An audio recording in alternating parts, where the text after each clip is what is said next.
మన భారతదేశంలో ఎస్పెషల్లీ మన దక్షిణ భారతదేశంలో బంధువుల మధ్య పెళ్ళిళ్ళు అనేవి చాలా కామన్. మన మేనత్త కొడుకునో కూతురునో పెళ్లి చేసుకోవటం, మామయ్యని పెళ్లి చేసుకోవటం, అక్క కూతురుని పెళ్లి చేసుకోవటం, ఇలా చాలా. కానీ మీకు ఇవాళ దానివల్ల వచ్చే సైడ్ ఎఫెక్ట్స్ గురించి చెప్తాను. లవ్కి ఎమోషన్స్ ఉంటాయండి, కానీ మన DNA జెనెటిక్స్కి ఎమోషన్స్ ఉండవు కదా. ఇలా మనం పెళ్లి చేసుకోవటం వల్ల చాలా జెనెటిక్ ప్రాబ్లమ్స్ వస్తాయి. ఎందుకు వస్తాయి అనుకుంటున్నారా?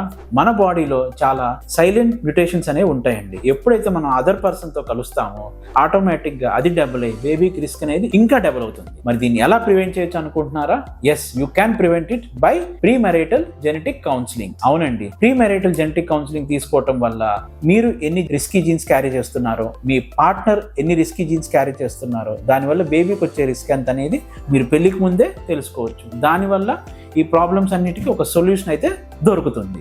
సో అర్థమైంది కదా friends? Once again, love has emotions, DNA has no emotions.